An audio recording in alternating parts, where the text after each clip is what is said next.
அனைவருக்கும் வணக்கம். இன்னைக்கு பார்த்தீங்கன்னா, அதிமுகவுடைய மிகப்பெரிய ஒரு அணி வந்து நம்மளுடைய தமிழக வெற்றி கழகத்தில இணைஞ்சிருக்கு. அதனால அத பத்தி நம்ம விரிவா பேசப் போறோம். மறுபடியும் ஸ்டாலினுக்கு கழுவுறதுக்கு ரெடி ஆயிட்டாரு திருமாவளவன் அவர்கள். அத பத்தியும் தெளிவா பேசப் போறோம். நம்மளுடைய தமிழக முதலமைச்சர் விஜய் அவர்களின் குடும்பம் ஒண்ணு சேரப் போகுது. அத பத்தியும் விரிவா பேசுறோம். சேனலுக்குள்ள வந்தவங்க மறக்காம லைக் அண்ட் சப்ஸ்கிரைப் பண்ணிருங்க. நம்மளுடைய வீடியோவ 4 பேருக்கு ஷேர் பண்ணிருங்க. வீடியோவ ஸ்கிப் பண்ணாம பாருங்க. பார்த்துட்டு உங்களுடைய கமெண்ட்ட சொல்லிருங்க.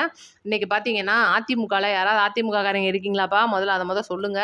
என்னமோ நாங்க வந்து பெரிய உத்தமைங்க, எங்க எடப்பாடி வந்து பெரிய எடப்பாடியார் அப்படிலாம் சொல்லிட்டு இருந்தீங்க. இங்க பார்த்தீங்கன்னா, உட்காந்து மரகதம் குமரவேல் அவர்கள் ஒட்டுமொத்தமா புட்டு புட்டு வச்சுட்டாங்கன்னு சொல்லணும். இவ்வளோ நாளா வந்து இந்த பேச்செல்லாம் எங்கக்கா நீங்க ஒளிச்சு வச்சிருந்தீங்க அப்படின்னு கேட்குற மாரி தான் இருந்துச்சு. நேத்து ஒட்டுமொத்த செங்கல்பட்டையும் வந்து கதிகலங்க வச்ச மாபெரும் மாற்றுக் கட்சியினரோட இணைப்பு விழா. கிட்டத்தட்ட எதிர்பார்த்தாங்க. ஒரு 30,000 பேர் வருவாங்கன்னு எதிர்பார்த்தாங்க. அக்கா பொய் சொல்லிட்டாங்கங்க. 50,000 பேருக்கு மேல வந்திருந்தாங்க. சீட்ஸுக்கு இடம் கிடையாது. அந்த அளவுக்கு ஒரு மாபெரும் கூட்டம். ஏகப்பட்ட அமைச்சர்கள் நல்ல கலை நிகழ்ச்சியோட தொடங்குன ஒரு விழா. நிறைய வரவேற்பாளர்கள்லாம் பேசினாங்க. கடைசியில மரகதம் குமரவேல் அக்கா அவங்க வந்து பேசும்போது பார்த்தீங்கன்னா, உண்மையிலேயே ரொம்ப சந்தோஷமா இவ்வளோ நாள் அதிமுக மேடைகள்ல எல்லாம் அவங்க இவ்வளோ தூரம் சந்தோஷமா பேசியிருப்பாங்களா அப்படின்றது தெரியாது. அவங்க ஓட்டு போட்ட மக்கள சொல்லியே ஆகணும். இன்னைக்கு வந்து மரகதம் குமரவேல் அவர்கள் இரட்டை இலையில நின்னு அந்த தொகுதிய ஜெயிச்சு, இன்னைக்கு வந்து தமிழக வெற்றி கழகத்துல வந்து ரிசைன்மென்ட் வந்து இணைஞ்சதுக்கு அப்புறமும் அவங்க சொன்ன ஒத்த சொல்லுக்காக ஒட்டுமொத்த தொகுதியும் வந்து அந்த மாநாட்டு திடல்ல உட்கார்ந்திருக்கு அப்படின்னா, அவங்க தொகுதிக்கு எந்த அளவுக்கு செஞ்சிருப்பாங்க அப்படின்றத யோசிச்சு பாருங்க. சும்மாவா அவங்கள 2, 3 வாட்டி எம்எல்ஏ ஆக்கியிருக்காங்க. ஒரு தாட்டி எம்பி நாடாளுமன்ற எம்பியா இருந்திருக்காங்க. இந்த அளவுக்கு அதிமுகவுடைய விசுவாசியா ஜெயலலிதா மற்றும் எம்ஜிஆர் அவர்களுடைய ரொம்ப விசுவாசியா இருந்த மரகதம் குமரவேல் இன்னைக்கு அதிமுகவை விட்டு பிரிஞ்சு வந்து இந்த அளவுக்கு அதிமுகவை போட்டு இந்த கிளி கிழிக்கிறாங்கன்னா என்ன காரணம் அப்படின்னு பார்க்கும்போது தான் தெரியுது. எடப்பாடியோட ரொம்ப கீழ்த்தரமான ஒரு அரசியல் அப்படின்றது.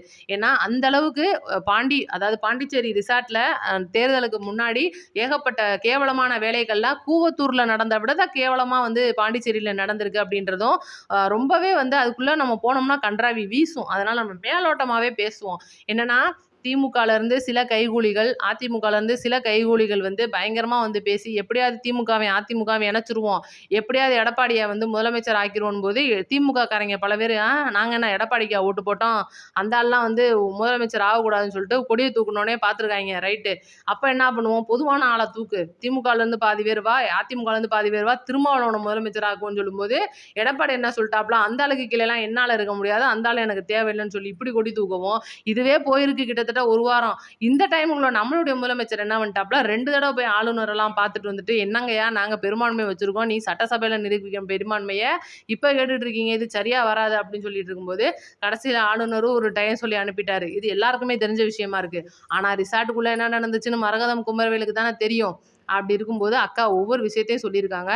திமுகவுடைய தலைமை ஸ்டாலின் அவர்களும், அதிமுகவுடைய பொதுச் செயலாளரா இருக்கிற எடப்பாடி அவர்களும் இணைந்து ஏகப்பட்ட உள்ளாலங்கடி வேலையெல்லாம் பார்த்து, தில்லாலங்கடி கிடையாது, உள்ளாலங்கடி வேலையெல்லாம் பார்த்து, எப்படியாவது ஆட்சிக்கு வந்துருவோம். நம்மளுடைய தமிழக வெற்றி கழகம் அன்னைக்கு வந்து மக்களிடையே அதிக பெரும்பான்மை வாக்குகளை பெற்ற தமிழக வெற்றி கழகத்த ஒதுக்கி வச்சுட்டு, இவங்க யாராவது ஒரு ஆள் முதலமைச்சர் ஆயிருவோம் அப்படின்னு, உதயநிதிய கூட முதலமைச்சர் ஆக்கிருவோம்னு சொல்லிட்டு எவ்வளவோ வந்து உருட்டு வேலையெல்லாம் பார்த்துருக்காய்ங்க.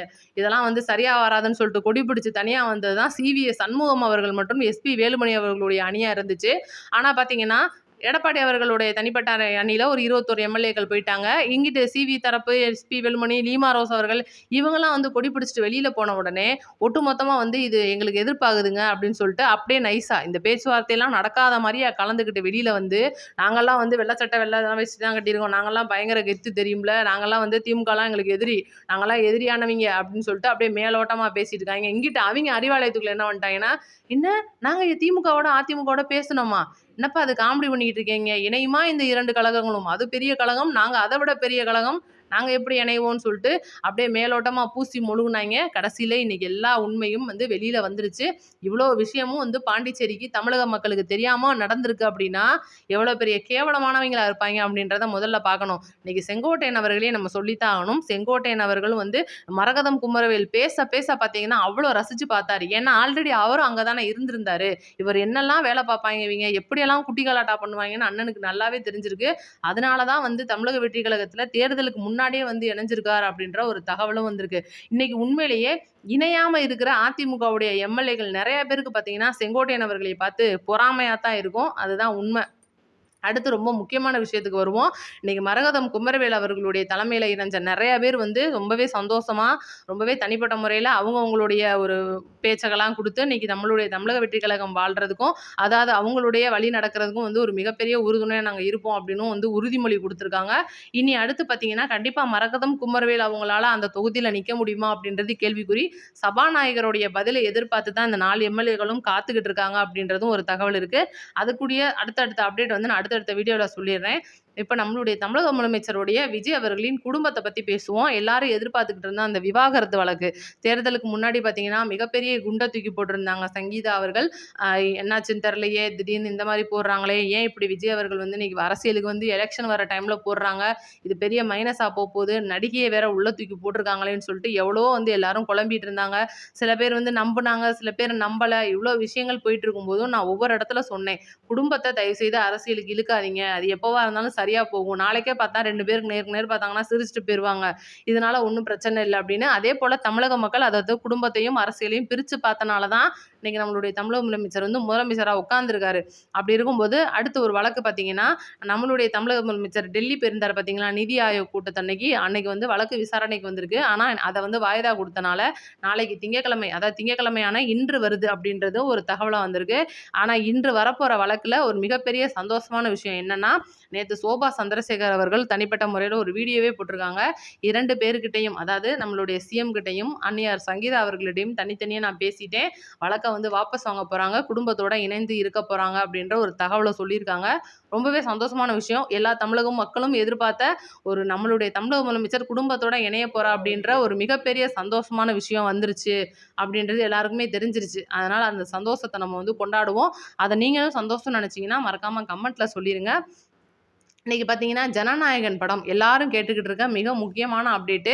ஜனநாயகன் படம் இந்த ஜூன்ல வரப்போகுது. 22 நம்மளுடைய தமிழக முதலமைச்சர் பிறந்த நாள் ஞாயித்துக்கிழமை வருது அப்படின்றனால, இந்த படத்த 19ஆம் தேதியான வெள்ளிக்கிழமை வந்து ரிலீஸ் பண்ணுவோம் அப்படின்ற ஒரு தகவல் வச்சிருந்தாங்க. ஆனா பார்த்தீங்கன்னா, தமிழ் சினிமால இப்போ ஒரு சின்ன சின்ன நடிகர்கள் விஜய் ஆண்டனி இவங்க இந்த மாரி நடிகர்கள் நடிச்ச படம் நெறையா வருது அப்படின்றனால, நம்மளுடைய தமிழக முதலமைச்சர் அதாவது ஜூலை மாசத்துக்கு ஜனநாயகன் படத்த ஒத்தி வச்சுட்டார் அப்படின்ற ஒரு தகவல் வந்திருக்கு. ரொம்ப வருத்தம் தான். பரவால்ல. நம்ம தள்ளியே பார்ப்போம். அந்த ஜனநாயகன்ல நம்மளுடைய தமிழக முதலமைச்சரோட டைட்டில் கார்டுக்கு வெயிட் பண்ண போறோம். அத விட ரொம்ப முக்கியமா ஜேசன் சஞ்சய் நம்மளுடைய தமிழக முதலமைச்சரின் மகனான ஜேசன் சஞ்சய் அவர்களுடைய சிக்மா அப்படின்ற படம் வந்து வரதா இருக்கு அப்படின்றதும் ஒரு தகவலா இருக்கு. பார்ப்போம் அடுத்தடுத்து என்னதான் பண்றாங்க அப்படின்றத நம்ம பொறுத்திருந்து பார்ப்போம். ஏன்னா இந்த படத்தோட வழக்கு சம்மந்தப்பட்ட படத்த ரிலீஸ் பண்ண மிக முக்கியமான தலைய வந்து கைது பண்றதுக்கான நடவடிக்கைகளையும் ஈடுபட்டுட்டு இருக்காங்க அப்படின்ற ஒரு தகவலும் இருக்கு. அடுத்து ரொம்ப முக்கியமான விஷயத்துக்கு நம்ம வருவோம். இன்னைக்கு நெறைய பேர் வந்து நம்மளுடைய கமெண்ட் பாக்ஸ்ல கேட்குற மிக முக்கியமான கேள்வி, எனக்கு வந்து உறுப்பினர் கார்டு குடுங்க அப்படின்ற ஒரு விஷயத்த எல்லாரும் கேட்குறீங்க. நான் உங்களுக்கு நெறைய பேருக்கு பதில் சொல்லிட்டேன். சில பேருக்கு சொல்லல. வீடியோல சொல்லிர்றேன். என்னன்னா, நம்மளுடைய உறுப்பினர் கார்டு நீங்க வாங்கணும்னு நெனச்சீங்கன்னா, நம்மளுடைய கமெண்ட் பாக்ஸ்ல உங்களுடைய வாட்ஸ்அப் நம்பர 1234 அப்படின்னு டைப் பண்ணீங்கன்னா, யூடியூப் வந்து நம்பர வந்து குடுக்காது. அதனால இன்று 1 அப்படின்னு எழுத்து வடிவலையோ அல்லது இங்கிலீஷ்ல டைப் பண்ணி ONE1 TWO2 அதான் எக்ஸாம்பிளுக்கு சொல்றேன். அந்த மாரி வந்து நீங்க எண்களை வந்து டைப் பண்ணி பேசி அனுப்பிச்சு விட்டீங்க அப்படின்னா, கமெண்ட் பாக்ஸ்ல நான் உங்களோட வாட்ஸ்அப் நம்பருக்கு வந்துருவோம். உங்களுக்கு வந்து கையோட வந்து உங்களுக்கு அந்த நம்மளுடைய டிவிக்கோடைய மெம்பர் கார்ட வந்து எடுத்து குடுத்துருவோம். இது நெறைய பேருக்கு தெரியல. உங்களுக்கு சம்மந்தப்பட்டவங்க, உங்க குடும்பத்தில இருக்கிறவங்க யாருக்கு வேணும்னாலும் உடனடியா வாட்ஸ்அப்புக்கு வந்துருங்க. நன்றி, வணக்கம். அடுத்தடுத்த வீடியோக்கள்ல நம்ம தொடர்ந்து பேசுவோம். நோட்டிஃபிகேஷன் ஆன் பண்ணி வைங்க. உங்க கருத்துக்களை சொல்லிட்டு போங்க. நன்றி, வணக்கம்.